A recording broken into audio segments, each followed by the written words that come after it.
Hey guys, welcome back in the kitchen with me. Today we're going to be making a homemade cinnamon swirl pound cake. So come on, let's get started. So in this bowl I have 3 sticks of butter that's at room temperature and an 8-ounce package of cream cheese. No fat free, we want the fat. So 3 sticks of butter, unsalted, and an 8-ounce pack of cream cheese. So first thing we're going to do is get this blended up together, the cream cheese and butter. And we're going to do that on a low speed until it's well blended together and fluffy.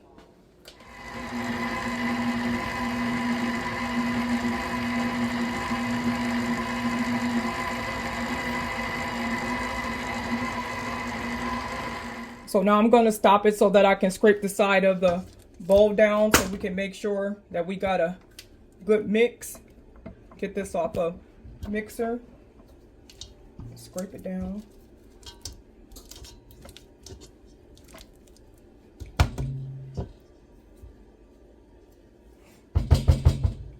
Okay, we're going to give it a mix again.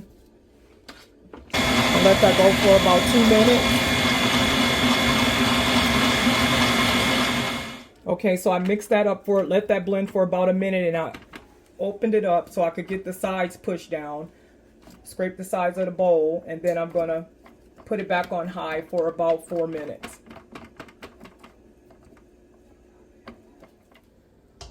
Okay, so this is what it should look like after blending for about 2 minutes on high speed.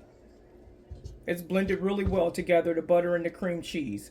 So the next thing we're going to do is add our sugar.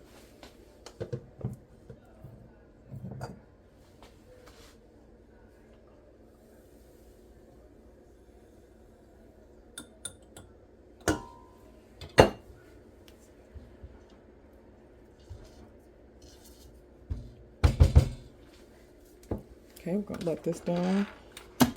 Get that blended up. We're going to do this on high. And we're going to let this go for about 3 to 4 minutes too. Make sure that the sugar is melted and well blended into the butter and the cream cheese. Okay, so now that I've let this blend it for 4 minutes, this is what you want it to look like.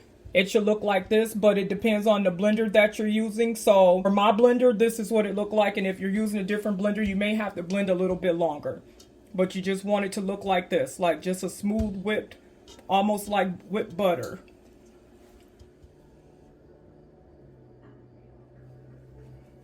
Okay, so now I'm going to let the top down and start blending, and I'm going to add the other ingredients.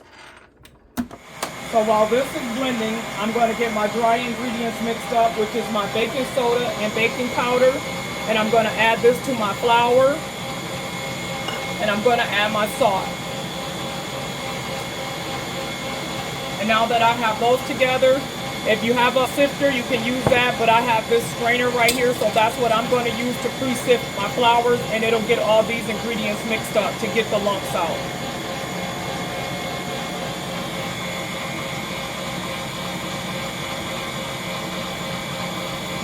And this is a very important part when you're doing the pound cake, to make sure that we're getting all of the lumps out.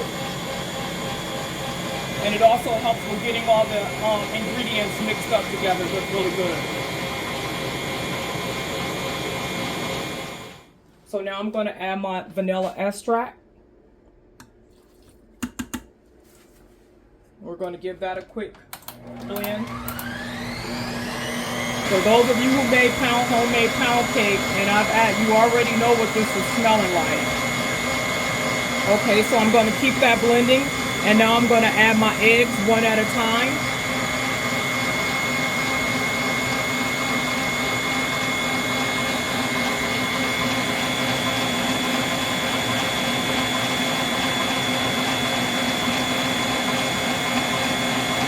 And I'll let you guys know too, sometimes more than one may fall in, that's okay.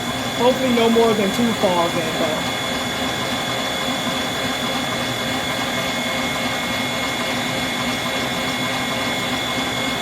Okay, I'm going to let that go on high for about 5 minutes. And remember, periodically to stop and scrape your sides down. Okay, so now that this has been blending for about 5 minutes, I'm going to turn it off, and I'm going to start adding my dry ingredients to it. And so with the dry ingredients, first I want to show you guys, this is what it should look like right now. I know you may think like, oh, it's kind of loose, but you want it to look like that, because once you add the dry ingredients to it, it'll thicken it up some. And we'll just add those dry ingredients a little bit at a time. Okay. We'll add some, and then we'll blend it. So probably about 3. I usually do like 3 times. So 1, and then we'll get that going.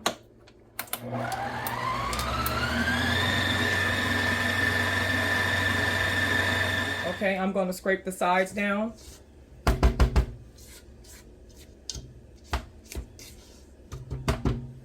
And then I'll add some more dry. I'm going to add the last of the dry in here.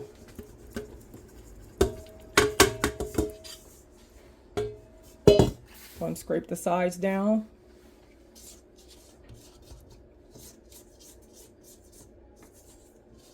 You want all of that goodness down in there. You want all your butter and your cream cheese and your sugar. I want all my goodness. I'll let this blend on high for about 5 minutes. Okay, now that it has been blending for 5 minutes, it's to the consistency that I want it to be. So I'm going to pour it into my cake pan. Okay, guys, so now that I have my pan pre-oiled and floured, I'm going to pour the batter in there.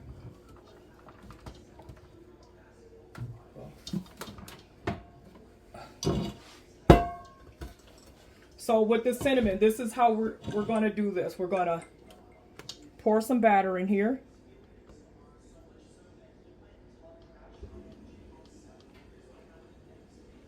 We're going to do a layer.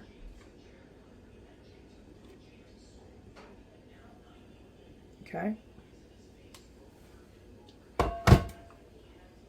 Going to get that spread even around.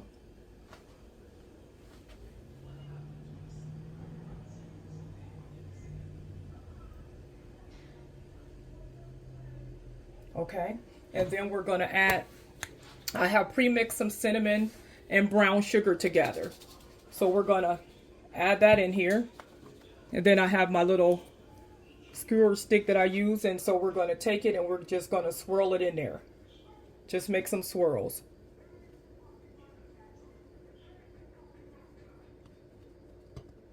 And go all the way to the bottom.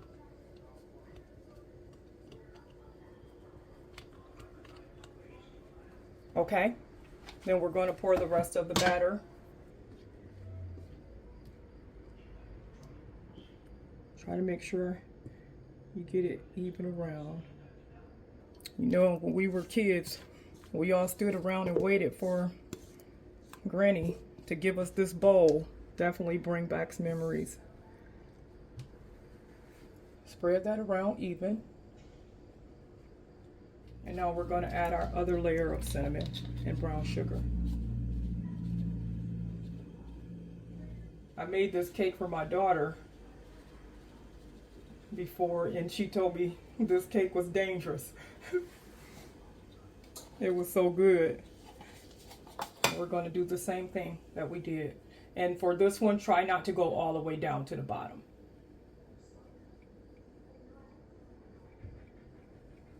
We'll get it mixed up in the batter.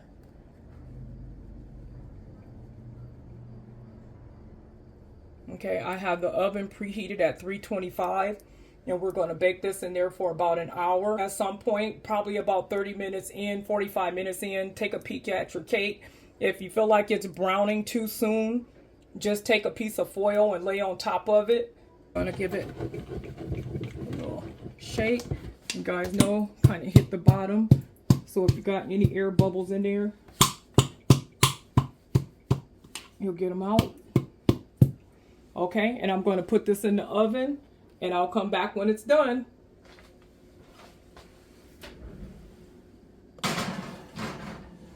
Okay guys, welcome back. So I've taken the cake out the oven, so it's been resting for about 15 minutes now, and this is what it looks like.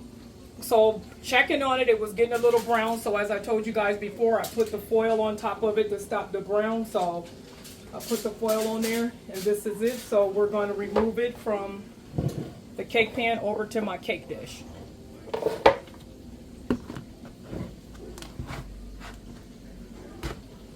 So let's watch some magic happen.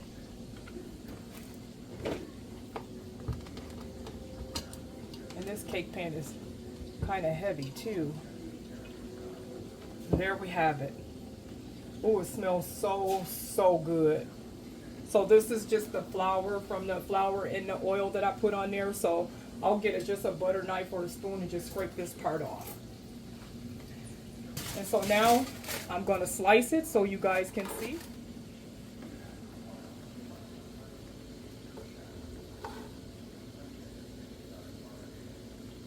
And it's still warm. It's not all the way cool because pound cakes are very dense. So it takes a little longer than a regular cake to cool off. And for those of y'all who know and love homemade pound cake, you already know that this crust is everything. So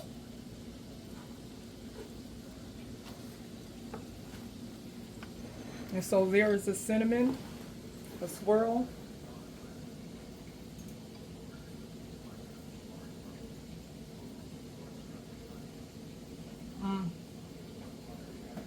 That is so good and moist. This is really good. When you're doing your pound cakes, you want them to have that spring like that. So this is really delicious. So I want you guys to give this recipe a try. And don't forget to leave me a comment. And also don't forget to go and like and subscribe on my YouTube channel. Thank you. Bye.